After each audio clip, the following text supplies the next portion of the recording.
Hello again there, folks. Welcome back to my channel. I'm the Lone Adventurer. Thank you very much for joining me for another playthrough video. If you enjoy this playthrough, do consider subscribing to my channel for lots more playthroughs of solo games like this one and other games besides. So today we're going to be playing through a game called Kuroi, which is a game from Peter Scholtz. Now, Peter is the designer of a game that came out last year called Entity. I did a playthrough of Entity on my channel. There'll be a link to the playthrough down in the description below if you haven't checked that out. Entity was a game that had quite a bit of success on Drive-Thru RPG, and it looks like Kuroi is set to experience similar success on that platform. It's quite cheap. I think it's a few dollars. It looks very professional. It's easy to get into, and it's an interesting little game. So I think it's one that we're going to see around quite a bit. Now, this copy of Kuroi I've got here is one that I have had printed myself here in the UK. So I've had this professionally printed rather than trying to print it myself, mainly because it's such a striking, pretty little zine that I wanted to have a nice copy of it. As you can see, some of the art in here is very striking and nice to look at. Although this is sort of a page of flavour, description and text, really, it's not something that you look at while you're playing the game. But even the sort of more straightforward rules pages are just a nice sort of bold, striking sort of style that I find quite appealing. And so I wanted to make my own nice copy of it. So what is Kuroi? Maybe I should have covered that at the top. Kuroi is a skirmish game, essentially. It's split into two parts. The first part is not a skirmish game and just sort of adds flavour and allows you to do a little bit of narrative building to flesh out the story of the character that you are going to take through this game. And then the second part is a pure skirmish gaming experience. So it's I guess probably a very simple, straightforward skirmish game. I haven't played a lot of skirmish games. In fact, I would hazard to say that I don't think I've played any, really. And that's part of the reason why I wanted to give this game a go. It looked like a really accessible, interesting opportunity to have a go at a skirmish game. So Kuroi is set in a cyberpunk type future. Obviously we're not going to read through all of this description here, but I'll read this little intro for us. Welcome to Endless City, a behemoth of concrete and steel and fading neon that swallows the cracked, barren landscape. A testament to unchecked urban sprawl, it stretches into the wasteland, a scar upon a post-apocalyptic world. The city has long outgrown its original name, lost behind a shroud of smog and ravenous ambition. Its sprawl is so vast that many have no idea where Endless City truly begins or ends. So as you can see, the writing in this game, I mean, there are a few little typos and errors here and there, but you've got to bear in mind this is largely produced by one guy, and he's doing the whole thing, as it says up here: original story, editing, art direction, writing, game design, graphic design and artwork by Peter Scholtz, although there is some additional artwork from Yeronim and Apteris. But that intro, what that really tells me is we're in good hands. We've got some strong writing straight from the outset, and that's part of the reason why I think I'm going to be continuing to check out Peter's games as long as he chooses to release them. Not only do we have confident, self-assured writing like that, you also have interesting gameplay and obviously really nice layout and design as well. So it's kind of like the whole package, really. So Endless City is split into the high-tech megacorps, high-tech luxury goods, entertainment, cyberware, neural upgrades, things like that. And then you've also got the decaying slums down below, known as the pit, where everyone is out for themselves, criminal empires thrive, kingpins play puppet master. So maybe I should have made this clear from the outset that what we're going to do in this video is have a little overview of the system. Not too much detail, just a little bit of discussion of the main sort of components of what we're doing. We will then go through the character creation process. Actually, that's not true. I've done that already. It's very simple. I will show you the character creation process. Then we will do the heist section and the preparation section.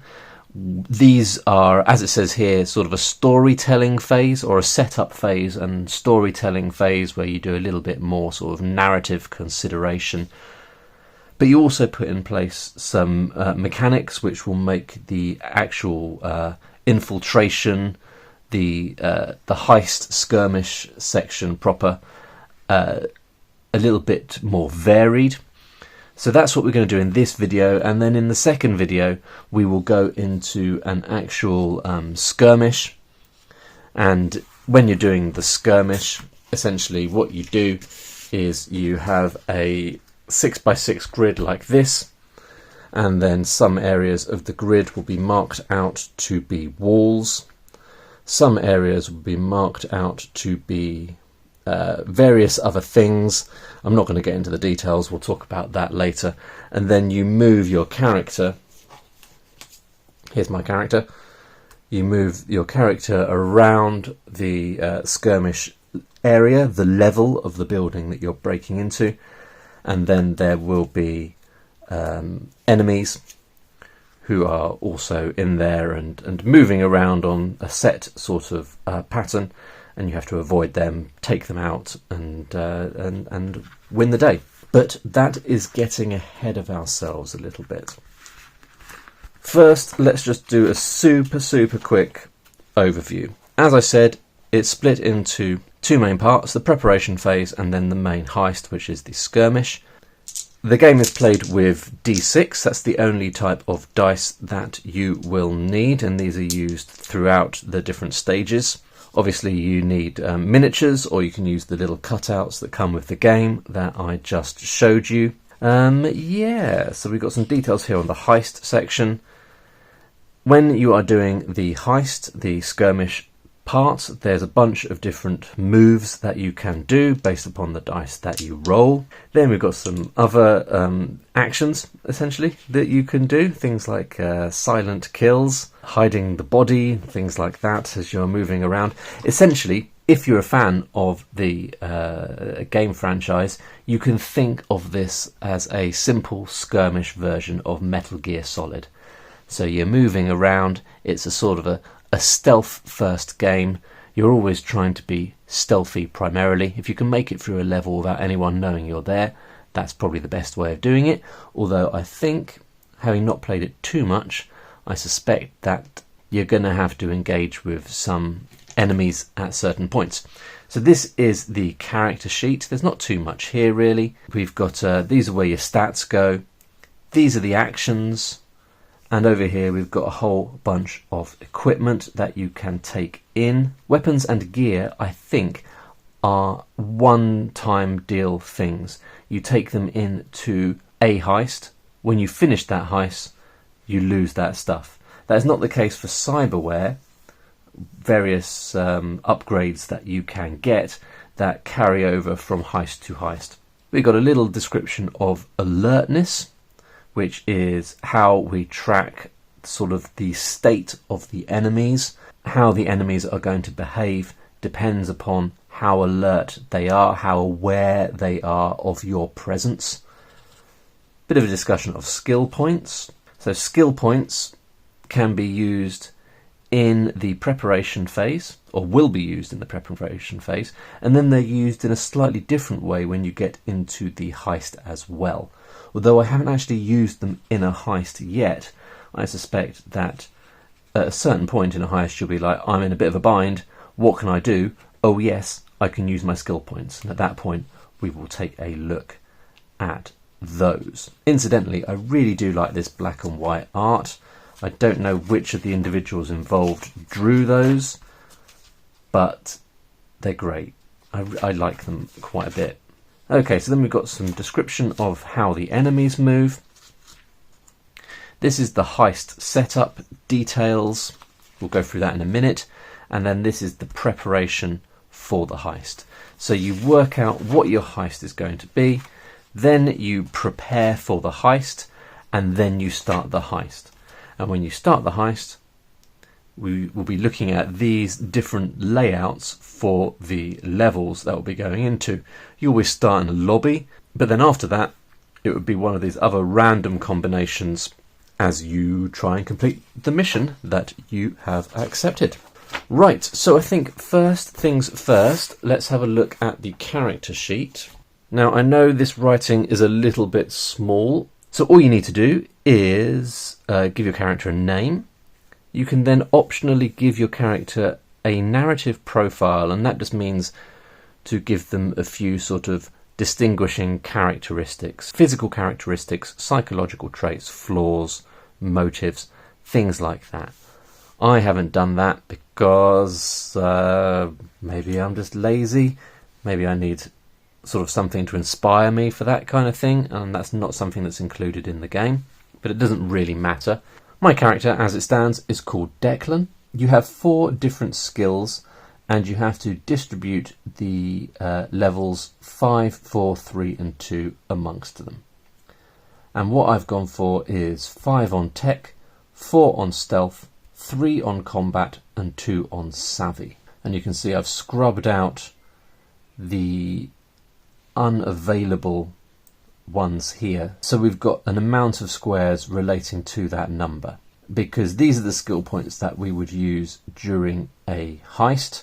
So we would have 2 savvy skill points, and that gives you 2 opportunities for re-rolls, I think, and then you tick them off as you go, and once you've used your 2, then you don't get to do that anymore. As I said, this is just a little summary of the actions down here, and over here we've got our equipment. You always start with a sidearm. What's AR stand for? I'm not sure. So AR is just for the weapons. It is the aim rate, and actually I haven't shot anyone yet, so that's why I didn't know what it was. Yeah, not sure how that works. We'll work that out when we get to that stage. Anywho, everyone starts with a sidearm. We have 5 credits that we could spend prior to starting the heist. So we could buy some gear, or we could buy a better weapon, theoretically. But for now, we are going to leave it, and we'll come back to that once we've worked out what our heist is, and we've done the preparation phase. So here we've got the heist sort of overview page. First thing you need to do is work out what your heist is going to be. What are you doing? What are the rewards going to be? I think the reward's always the same, but where are you going? Who's hiring you? Who are you going to be facing? Things of that nature. Now, if I were to levy another criticism, I think this is really my only main criticism of this so far, is that this is the first thing you need to do, and yet it's on page 19 out of a total of 24. So why this isn't nearer the front of the book, I don't really know. So the first thing you do is the heist, then you have to do the preparation, then you have to work out your heist level, then you have to go back here to look at your actions. Then when you want to check out what the enemy's turn is, you have to go sort of over here to do that, and then sort of skip back and forward between those two. So the ordering of these things is a little bit strange. Luckily, once you get into a section of this, everything is very logical and clear. So it doesn't really present much of a hindrance, to be perfectly honest, but it is something that struck me. Okay, so we're going to do this heist section, and we're going to work out all the details of our heist. Let me just get a piece of scrap paper ready to make some notes on. So the main goal in a heist is to gather intel. So intel is sort of an abstract way of tracking whatever it is that you gain during your heist, that is what you went there to get. So it could mean actual digital files that you are collecting. It could be physical files, finding clues, sabotaging security cameras, uploading viruses, planting bugs, rescuing someone, capturing someone, whatever it is that you've gone into there to do. So there aren't different mechanics for these different things, it's just for your imagination, really. And what the concrete thing that you are looking for is intel, and it just represents all that stuff. You're trying to get 12 intel. Once you've hit 12 intel, you can theoretically keep going, I think, and get more intel. I suppose the longer you spend in a building, the more risky it becomes. When I did my practice playthrough, I managed to get all the intel I need and get out of the building after just 2 levels, so the lobby and the level above that. Although I was doing the sort of beginner setup. We'll talk about that in a second because we're going to be doing the beginner setup again today. So we need to set up our heist. We're going to roll some d6 and then we're going to check on these tables and see what is going on. So first of all, we're going to roll on the corporation. So we are breaking into Arashi Tech, which is a high-end Militech firm. So military technology, presumably. And we've got an ongoing effect which is unique to breaking into Arashi Tech. Enemies have +1 A, what's A? +1 armor, +4 HP, +2 RA, which is a ranged attack, and +2 MA. Oh, so that makes sense. So everyone in the military technology organisation is just a bit more pumped and a bit more dangerous and a bit more militaristic, I would imagine. Okay, so I'm going to write down the name of the corporation we are breaking into and just those details there about the enemies as well, so we don't forget that. So that sounds pretty scary. We'll see how that works out for us.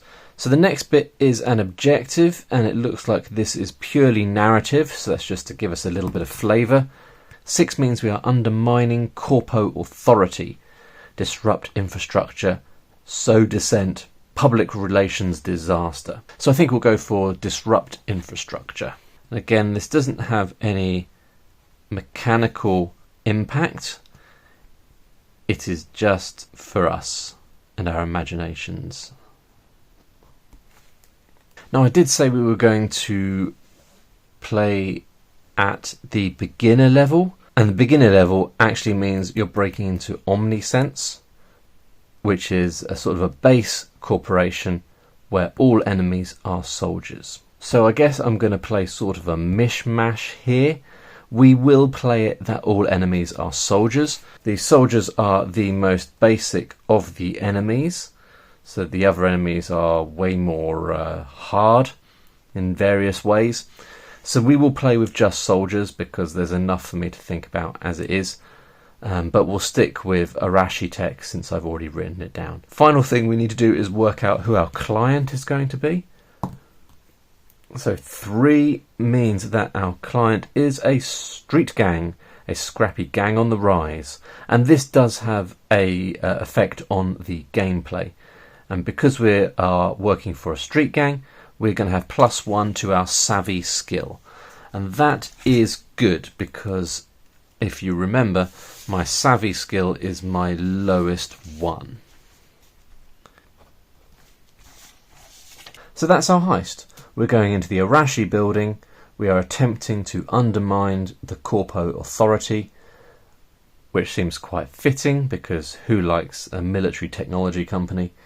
And we're working for a street gang, which gives us a bit of an advantage on savvy skill checks. So sounds like a bit of an underdog story, really. A street gang, a bunch of scrappy street folk going after a military tech corporation.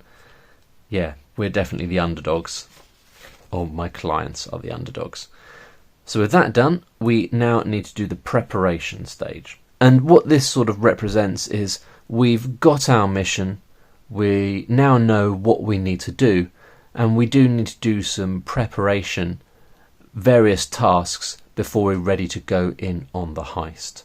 And this involves doing a number of skill checks based upon those 4 skills that we discussed earlier, and depending upon whether we succeed or fail, we will get some advantages as we're going into the heist, or we'll have some complications which are negative and will make the heist a bit more challenging. So we'll be doing 3 of these missions.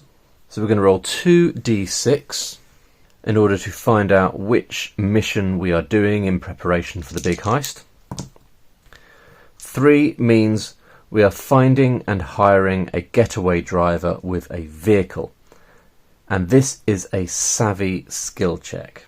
Now the way these checks work is we will roll a number of d6 equal to our skill level. So our savvy skill level is 2, but if you remember, because we're working for the street gang, we get +1 on our savvy check. So we're going to roll these dice. If we get a 6, then we have succeeded. If we get a 5, we have had a partial success. If they're all 4s or lowers, it's a fail. Look at that. Excellent start. So we're going to roll on this complication table and something bad's going to happen. 6, 7, 8. Your mission endangered innocent bystanders. Your stealth points capacity is reduced by 1. This is exactly what happened to me last time I played. So our stealth ability there, we've already lost one of our 4 skill re-rolls for that. So there we go, and if you are so inclined, you can imagine how that works narratively. You were looking for a getaway driver, you spooked a getaway driver, they drove off, endangering some innocent bystanders. Why that's impacted my stealth, I'm not really sure, but I'm sure people with more imagination than me could make that work. So that's mission number 1. Mission number 2 is steal important data from a highly guarded area. And this is a tech check, which is good news because our tech level is 5, so we get to roll 5 dice. And we've got a 6, and that means we have a full success, which means we gain 3 credits and we get the fixed reward. So that means because that was a roll of 12, we get this reward here, gain 1 combat or 1 stealth skill point at the start of each of your turns. That is pretty handy. Let me make some notes and we'll just make sure it's clear what that means. Okay, so I've made a note here that we were stealing some important data, we were successful, and that's given us this particular advantage. At the beginning of each turn, we'll gain +1 combat or skill based upon what we need. So that's quite frequent. Turns are quite short in this game. Over the course of a level, you'll be doing 3 or 4 or 5 separate turns. That could make a big difference. We need to do 1 more mission. The final mission is going to be steal some equipment from the factory. And this is a savvy skill check, which is not great. I'm only rolling 3 dice. Oh, look at that. It's 5, 6, 6. A solid success. Oh, and we also got, for mission 2, we should have got 3 plus 3 credits. So we start on 5. That's taken us up to 8, which is pretty sweet. And we just had another success, which is going to take us up to 11. And we're getting the fixed reward for 2 is gain gear with a total cost of 4 or less. So let's have a look at this gear. That's here. We've got quite a lot of options here. We could have a stim pack. There's 2 stim packs. We could have an adrenaline booster, a lucky charm, or an acid vial. I think those are our only choices. I think we're just going to go for a standard stim pack. That can be used twice, and each time heals 1 wound. And you have to do a unique action, I think UA stands for, in order to do that. But we'll get to that as and when we need that thing. I'll just make a note of our final mission. And yeah, that will be us ready for the heist, I think.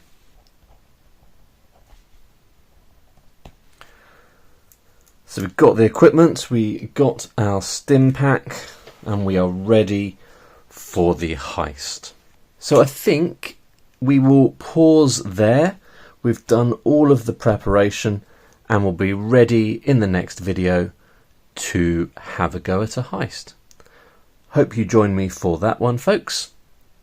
Remember to like and subscribe. It really does help and it really is appreciated. And I will see you in the next video for the heist into Arashi Tech to undermine the Corpo Authority and disrupt their infrastructure. Let's do it. See you in the next one. Bye for now.